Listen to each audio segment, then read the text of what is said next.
time to hoop. Got Adrienne Ross and the whole crew's group. Be talking fast breaks, handles tight, dropping dimes and taking flight. From the tip off, we run this game, dropping hate like a 3-point flame. Step back, splash, watch the Nick go swish. Someone with the assist, yo, that's crisp. Cat 5 storming, breaking the press. Kelly Mari's got the shot, nothing but net. RT driving quick like flash car with the hustle. Got that luck hound splash, shake. Bull G's post moves, working the block. Foxter's out here talking and talk. Robin steals fast on the break. Just Jules got moves that'll make you shake. Chippin' Shelby, calling plays real slick. Shields cross over, make them trip real quick. Athena's got range, she shoot from deep. Retro dunking hard, make the whole squad leak. King's kid steady running the floor. CJ Park's got the vision, dishing for sure. Marlene's clutch, that second thriller. Brett and Manda, straight game time killers. Irasali pull up, ice in her veins. Catching ankles, leaving them sprained. Jitty's got handles breaking that zone. Pass so sharp, got defenders blown. 2-4 swerving, moving so fast. No look dish, got him stuck in the past. And seeing the post footwork so clean. Fade away, smooth like a dream team scene. Scipio locked in, beast in the lane. Pump fake pivot, man, it's insane. Hootie got vision, passing so tight. Dropping dimes like magic at night. Donna got a hustle, always on go. Full court press, got him losing control. And no weak spots, we built the last. Final buzzer sound squad, got the splash. We running this court, no zone can stop us. We got the fire, man, nobody can drop us. Adrienne Ross got the whole squad tight. Taking over YouTube, lighting up the night. So lace them up, we taking flight. Crossover smooth, fade away right. From the art to the paint, we ball all day. With the squad like this, ain't no game we don't play.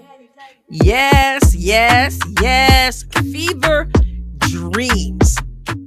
That is fire. I said it's fire, not fire. Fire. F-I-Y-A-H. It's fire. That was written by Kara. Kara is a subscriber to the Adrienne Ross Show. She's a member of the Adrienne Ross Show. She's a moderator for the Adrienne Ross Show. And she wrote those words. I love it. We shared it with all the members of the channel a couple Thursdays ago, because every Thursday, the members of the channel have a members only live stream. And so I got to share that with all the members.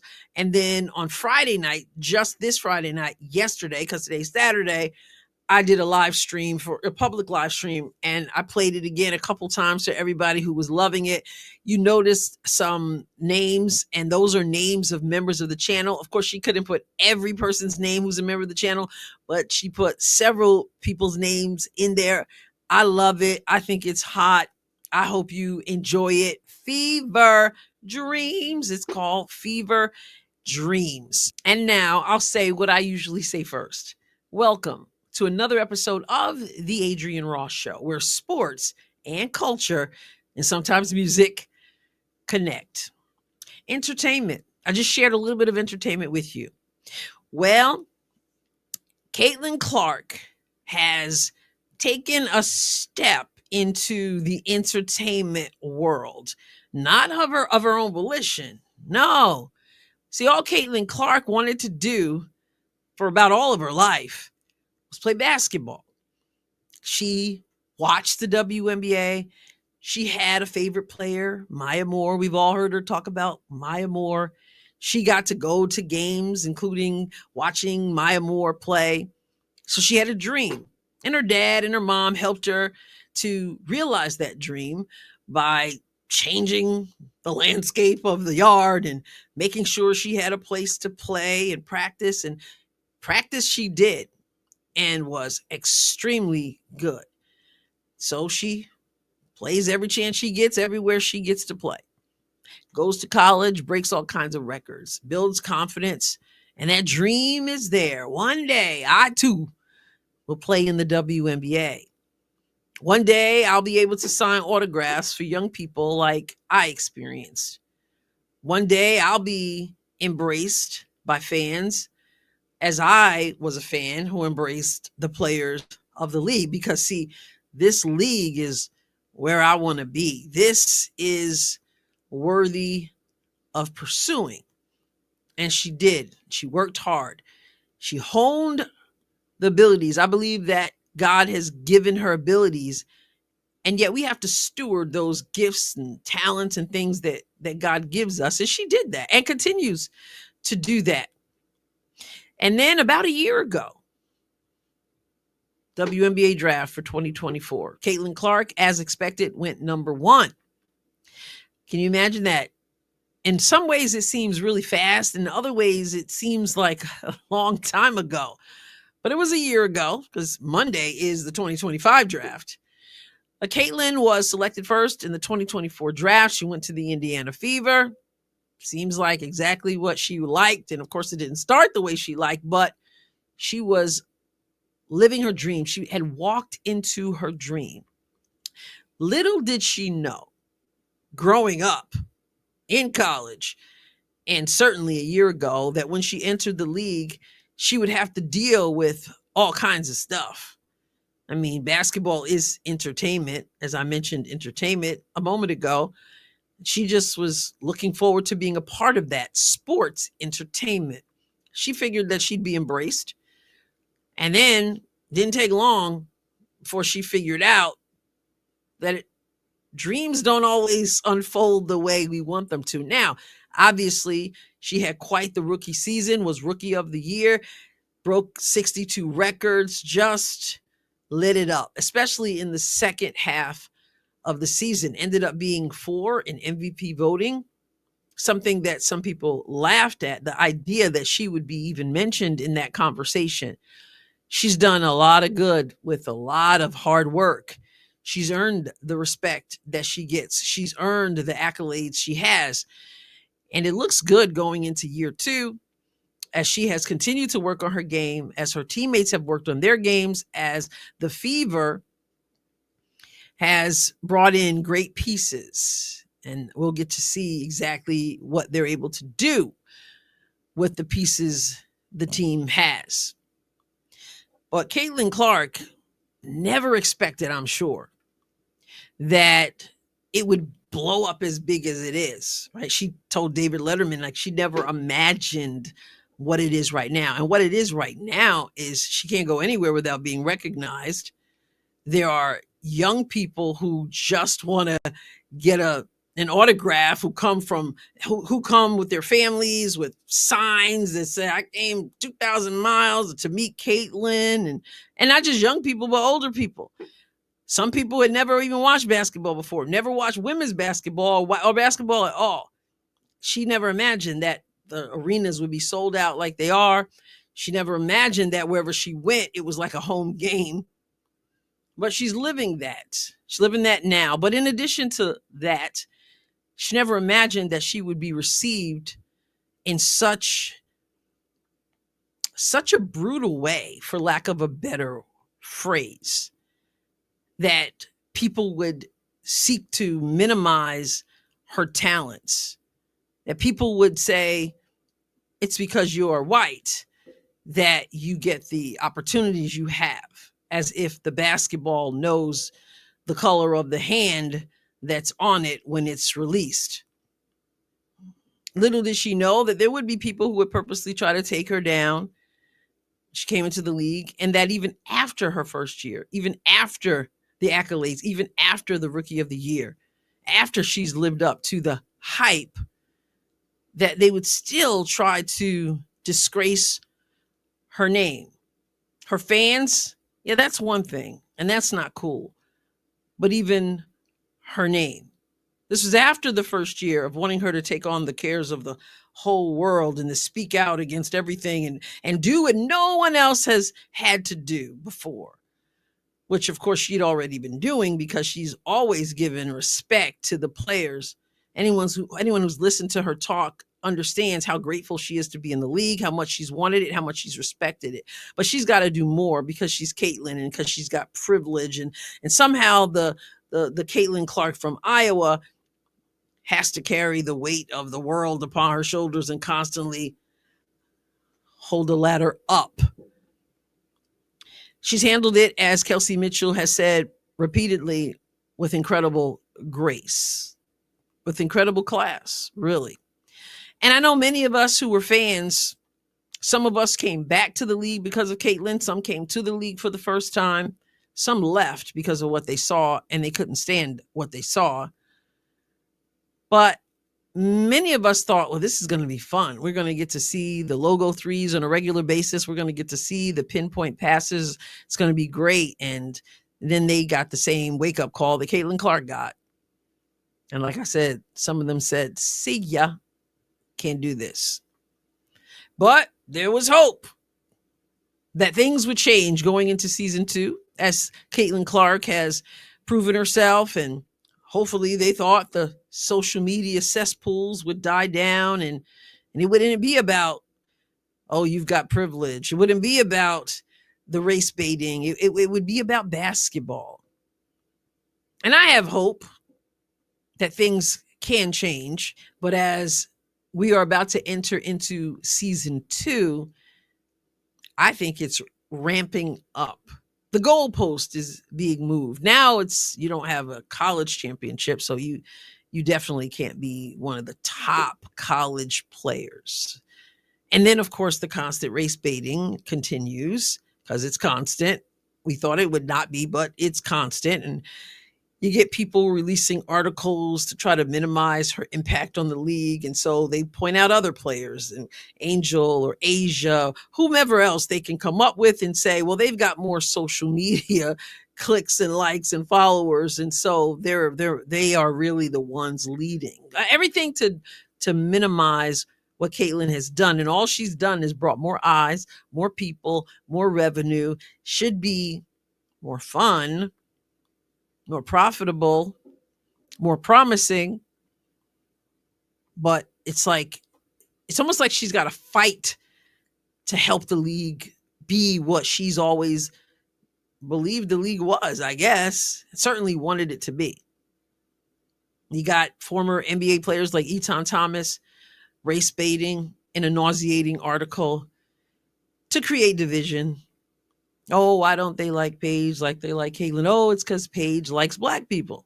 You know, the whole thing. The woman with the Forbes article I just referenced, she's a PhD of, I don't know, black representation or something.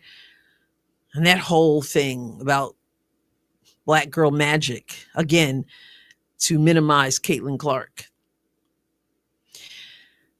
And we haven't even started season 2 for her yet. And now, enter Law and Order.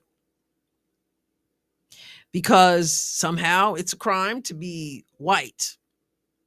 Because it's all about privilege. Because Caitlyn Clark is not talented at all. It's just about her whiteness. It really is disgusting. And I'm sure something she didn't dream of when she was dreaming about coming into the WNBA. We're going to take a look at that segment of Law and Order, and we'll talk some more. This is Correlation on X.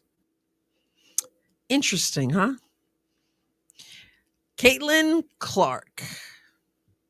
Yeah, she's white. They hit on something, though.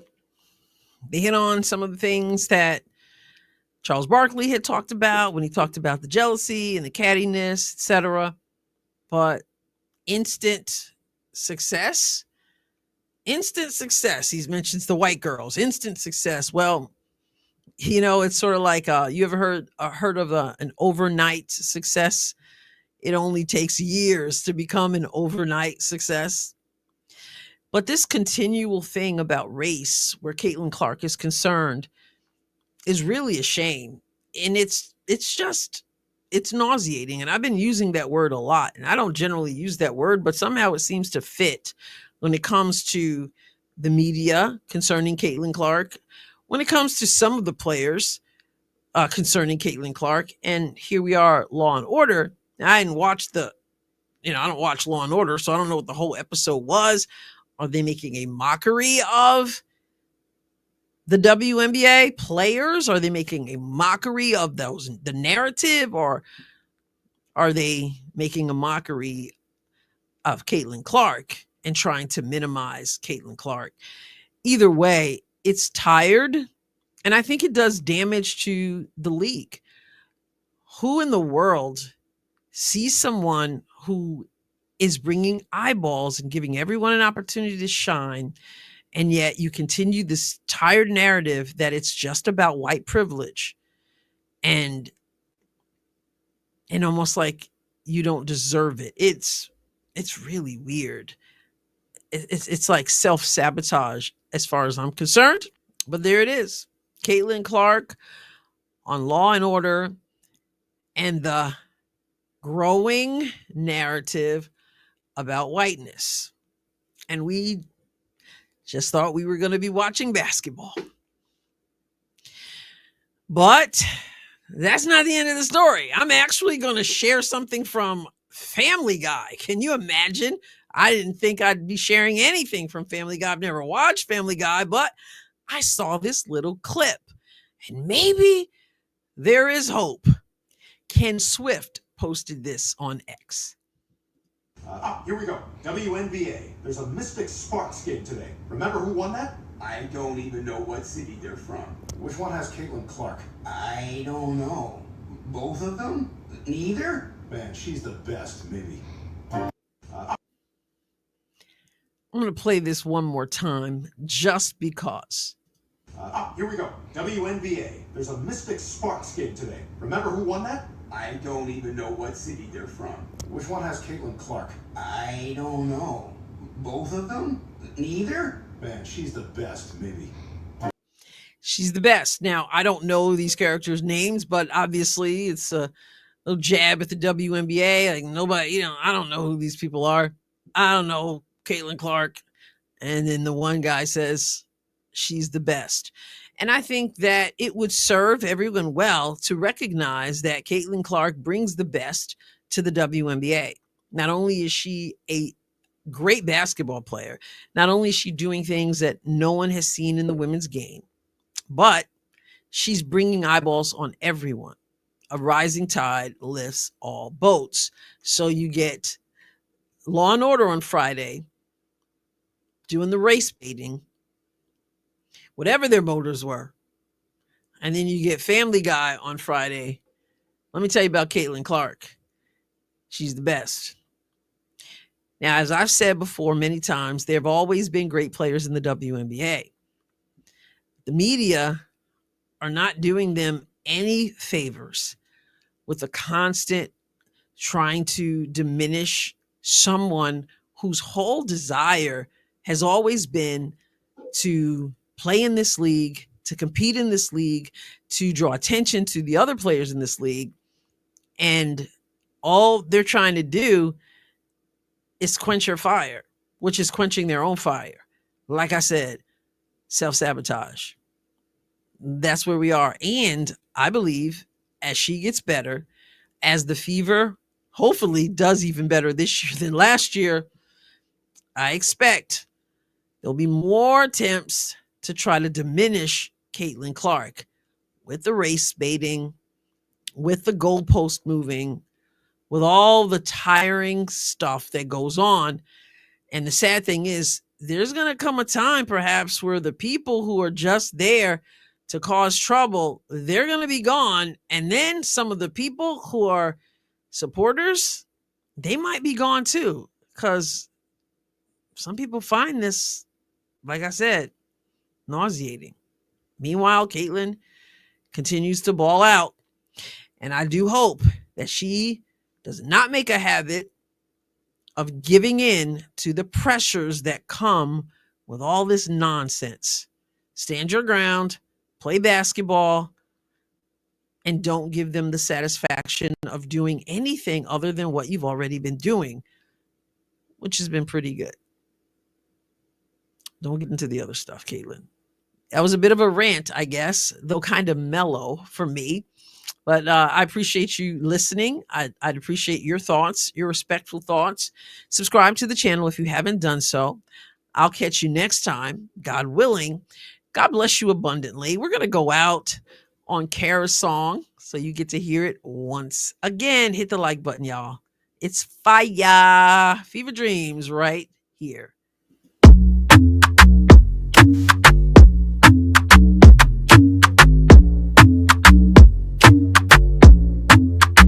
Now what's up, y'all? It's time to hoop. Got Adrienne Ross and the whole cruise group be talking fast breaks, handles tight, dropping dimes and taking flight. From the tip off, we run this game, dropping hate like a 3-point flame. Step back, splash, watch the Nick go swish. Someone with the assist, yo, that's crisp. Cat 5 stolen, breaking the press. Kelly Mari's got the shot, nothing but net. RT driving quick like flash car with the hustle, got that lockdown splash. Shake, Bull G's post moves, working the block. Foxter's out here, talking and talk. Robin steals fast on the break, just Jules got moves that'll make you shake. Chippin' Chilry, calling plays real slick. Shields cross over, make them trip real quick. Athena's got range, she shoot from deep. Retro dunking hard, make the whole squad leak. King's kid steady running the floor. CJ Park's got the vision, dishing for sure. Marlene's clutch, that second thriller. Brett and Manda, straight game time killers. Irasali pull up, ice in her veins, catching ankles, leaving them sprained. Jilly's got handles breaking that zone. Pass so sharp, got defenders blown. 2-4 swerving, moving so fast. No look dish, got him stuck in the past. Jincy in the post, footwork so clean, fade away smooth like a dream team scene.